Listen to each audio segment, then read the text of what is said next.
आज 5th lecture है हमारा प्रोजेक्टाइल्स का। बेसिकली हमने हॉरिजॉन्टल प्रोजेक्टाइल को खत्म किया। आज हमारा जो प्रोजेक्टाइल है वो ऑब्लिक और एंगुलर प्रोजेक्टाइल है।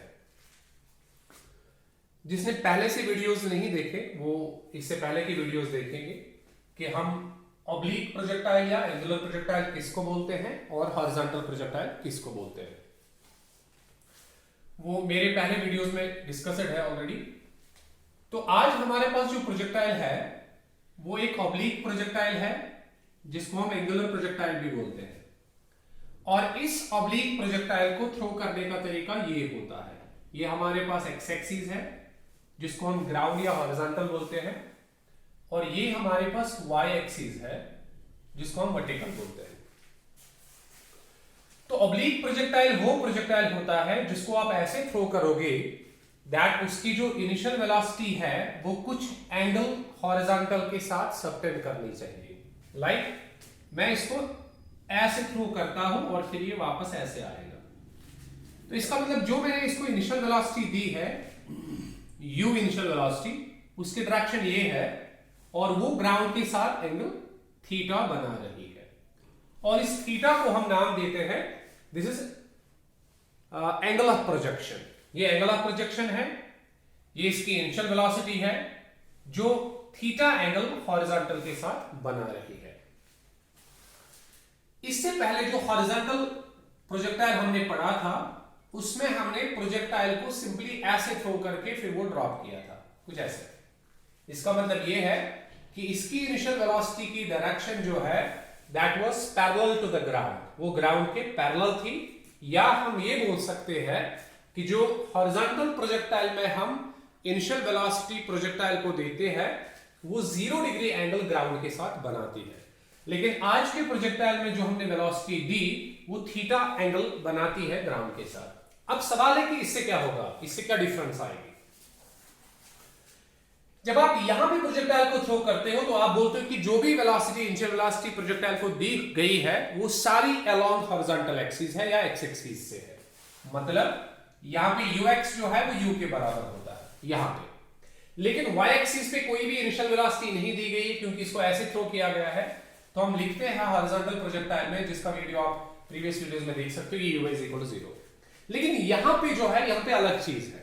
देखो यहां पे क्या होगा, हमने जो इनिशियल वेलोसिटी दी है न ये wholly and solely along X axis दी है और न ये अलोंग वाई एक्सिस दी है, बल्कि ये इनिशियल वेलोसिटी दोनों एक्सिस पे दी है, along X axis as well as along Y axis, दोनों एक्सिस पे इनिशियल वेलोसिटी को दिया गया है। इसका मतलब जो इनिशियल वेलोसिटी u है इसका थोड़ा सा कंपोनेंट यहां से होगा, थोड़ा सा हिस्सा यहां से होगा, और इस u का थोड़ा सा हिस्सा यहां से होगा। उसके लिए हमें रेजोल्यूशन ऑफ वेक्टर्स थोड़ा याद होना चाहिए। अगर आपको वेक्टर्स का थोड़ा सा नॉलेज होगा तो आपने पढ़ा होगा कि जब हमारे पास एक वेक्टर a होता है, ये वेक्टर a है, और इसकी अगर आपको रेक्टेंगुलर रेजोल्यूशन करनी है तब हम इसके दो कंपोनेंट्स फॉर्म करते हैं। यहां से ax को ड्रॉ करते हैं और यहां से हम ay को ड्रॉ करते हैं। ठीक, ये ax और ये ay में से एक को हम हॉरिजॉन्टल कंपोनेंट नाम देते हैं और एक को हम वर्टिकल कंपोनेंट का नाम देते हैं। अब सवाल है कि हॉरिजॉन्टल कंपोनेंट हम किसको बोलते हैं? वो कंपोनेंट ऑफ a जिसके साथ एंगल डिफाइंड होगा। सपोज मैंने कहा कि ये ax थीटा एंगल a के साथ सबटेंड करता है, तो मैंने एंगल थीटा डिफाइन किया, किसका? ax का एंगल मैंने डिफाइन किया। तब इसको हम बोलेंगे कि you are the horizontal component, और जो बचा है वो वर्टिकल कंपोनेंट कहलाएगा। बट अगर आपने इसको थीटा न मान के इसको थीटा माना है तब यही हॉरिजॉन्टल कंपोनेंट होगा और ये वर्टिकल कंपोनेंट होगा। तो इसका मतलब ये है कि ये इस टाइम हॉरिजॉन्टल कंपोनेंट होगा और ये वर्टिकल कंपोनेंट होगा। अब चलो हम मानते हैं that this is angle theta, ये एंगल थीटा है। अगर ये एंगल थीटा है तब ये हॉरिजॉन्टल कंपोनेंट होगा और ये वर्टिकल कंपोनेंट होगा। और हम जानते हैं कि हॉरिजॉन्टल कंपोनेंट कैसे लिखते हैं, ऑरिजिनल वेक्टर मतलब a और उसके साथ cos ऑफ थीटा, ये हॉरिजॉन्टल कंपोनेंट होगा। और ay कैसे लिखा जाएगा? ओरिजिनल कंपोनेंट और उसके साथ sine of theta. Similar procedure हम यहां पे करेंगे। u के हम दो कंपोनेंट्स निकालेंगे, एक कंपोनेंट यहां से निकालेंगे, दूसरा कंपोनेंट यहां से निकालेंगे। ठीक, तो यहां से जो कंपोनेंट होगा वो आपको दूर से दिखाई दे रहा होगा कि थीटा वहीं से डिफाइनेड है, तो ये हॉरिजॉन्टल कंपोनेंट होगा। और लिखा कैसे जाएगा? Original component, sorry original vector u और उसके साथ cos ऑफ थीटा, और यहां से क्या लिखा जाएगा? Original vector into sin of theta. इसका मतलब ये है कि यहां पे along x एक्सिस, यहां पे along x एक्सिस जो इनिशियल वेलोसिटी दी गई है वो u cos थीटा होगी, और along y एक्सिस जो इनिशियल वेलोसिटी दी गई है वो u sin थीटा के बराबर होगी। नाउ इसलिए हम लिखने पे मजबूर है that ux initial velocity given to the projectile along x axis is u cos theta, this is u cos of theta, and uy is equal to u sin of theta।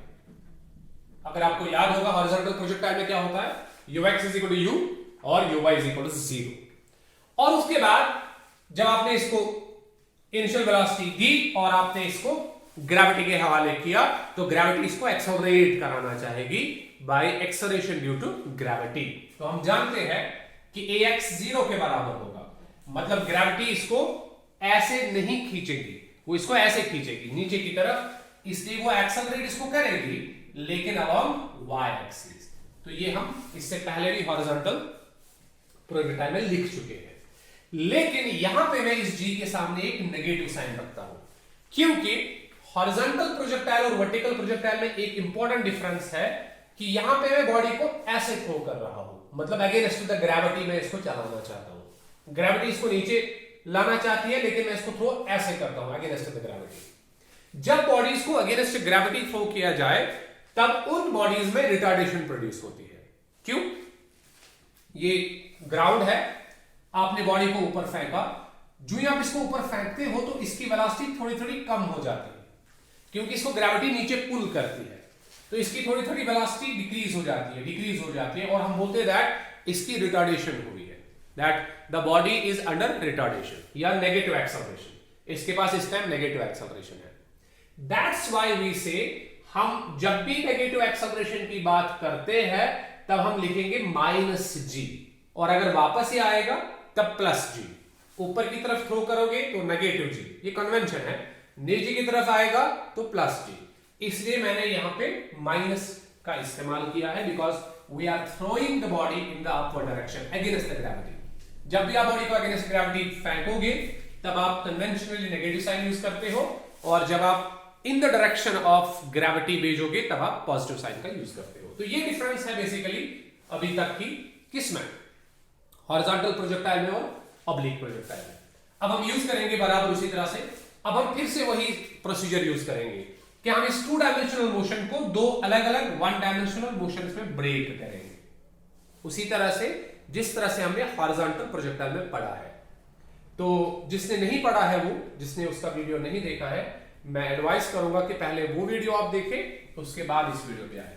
हम लिखेंगे now Sx जो है, S जो है ये ut plus 1/2 of at के बराबर होता है, तो हम S के दो हिस्से करेंगे, एक along x एक्सिस करेंगे, तो along x एक्सिस क्या बनेगा, S को बनेगा sy, u का बनेगा ux, sorry along x axis S का बनेगा sx, u का बनेगा ux, और t आपके पास प्लस 1/2 ऑफ a का बनेगा ax और then t square. And similarly along y axis अगर मैं इसको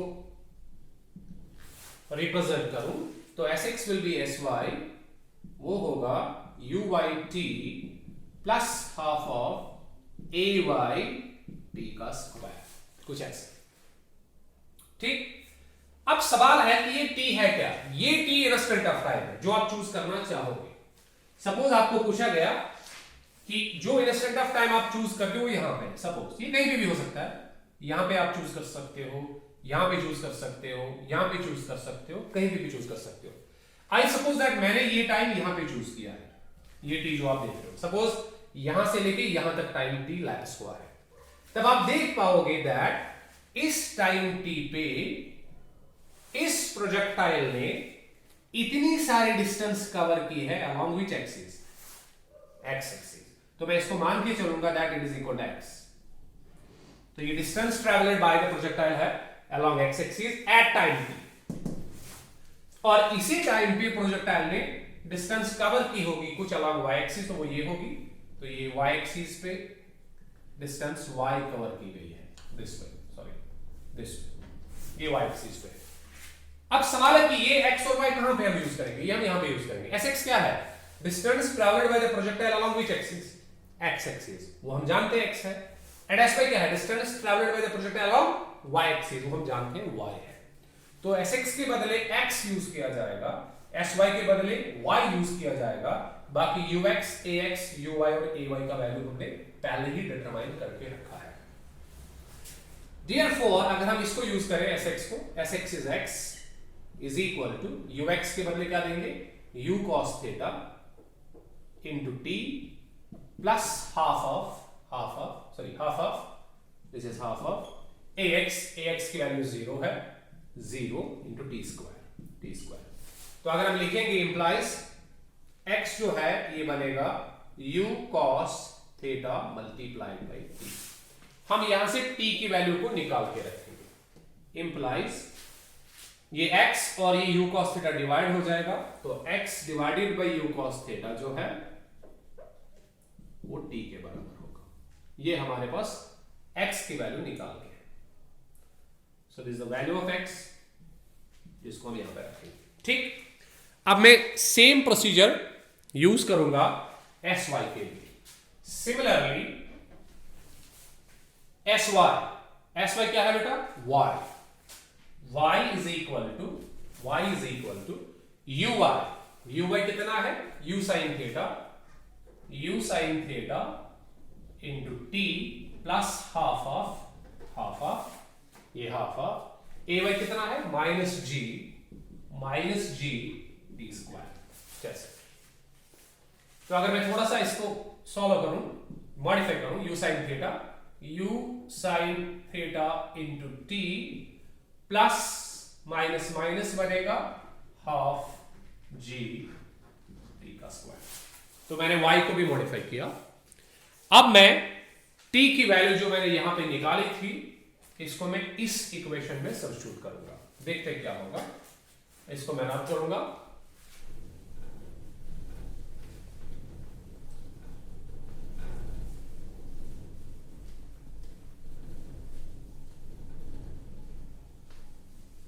सो y is equal to, y जो है वो किसके बराबर आएगा, u sin theta multiplied by t। t की वैल्यू हमने निकाल के रखी है, t is equal to x by u cos theta। So this is x upon u cos theta, ये t की वैल्यू है, माइनस हाफ g t का square, half g t square, ये हाफ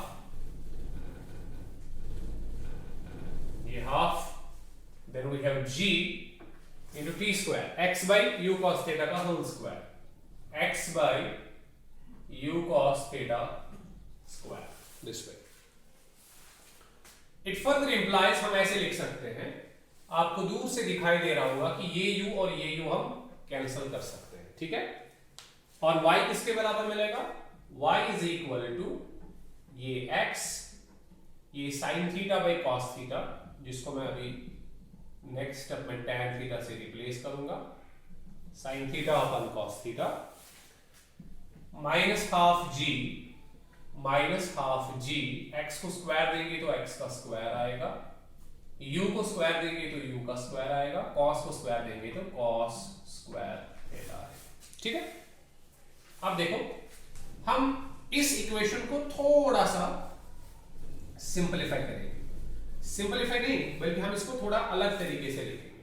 देखो कैसे, हम लिखेंगे y is equal to x sin theta by cos theta कितना हुआ, tan theta, minus one half g u square cos square theta को मैं अलग रखूंगा, x स्क्वायर को अलग रखूंगा।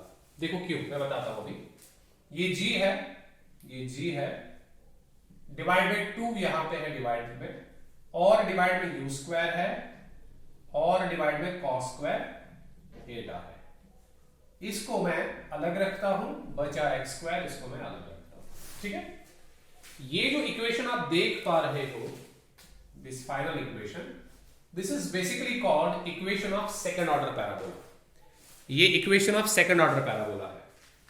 और अगर आपने हॉरिजॉन्टल प्रोजेक्टाइल का वीडियो देखा होगा, हमने वहां पे भी एक इक्वेशन को डिराइव किया था, y is equal to kx square को। उस y is equal to kx square को कहा जाता है it's equation of first order parabola. इसको कहा जाता है it's equation of second order parabola, क्योंकि यहां पे सेकंड ऑर्डर पैराबोला फॉर्म हुआ है, वहां पे फर्स्ट ऑर्डर पैराबोला फॉर्म होता है।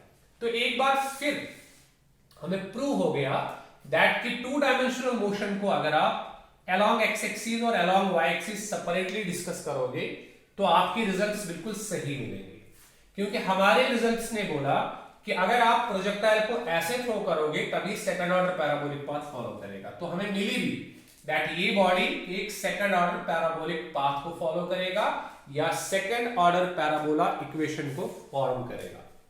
अब आपको पता कैसे चला दैट ये सेकंड ऑर्डर पैराबोलिक इक्वेशन है, आप समझ सकते हो इसको। देखो बेटा, ये g क्या है, ये कांस्टेंट है, 2 कांस्टेंट है, u कांस्टेंट है, थीटा कांस्टेंट है। आप समझो, आपने जब प्रोजेक्टाइल थ्रो किया, ठीक, अब थीटा भी फिक्स हो गया, अब ये चेंज नहीं होगा।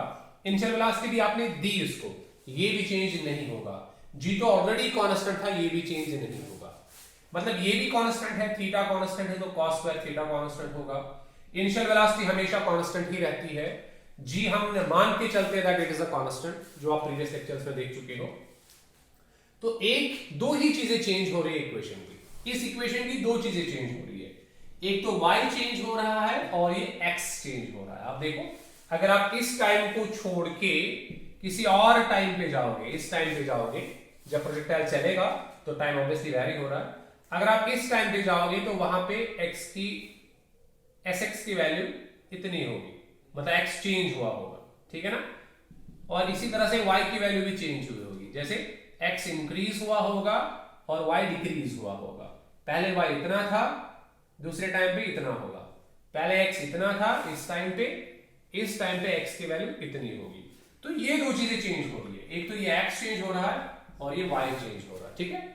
लेकिन अगर आप प्रॉपर्ली देखोगे, ये कांस्टेंट है, g अपान 2u square cos square theta constant है। तो अगर इसको कांस्टेंट माना जाए इसको, तब ये k होगा, ये कांस्टेंट है, और ये x स्क्वायर होगा, ठीक है ना। तो ये पोर्शन क्या रिप्रेजेंट करेगा, ये पोर्शन इस हाफ को रिप्रेजेंट करने वाला है, इस हाफ को।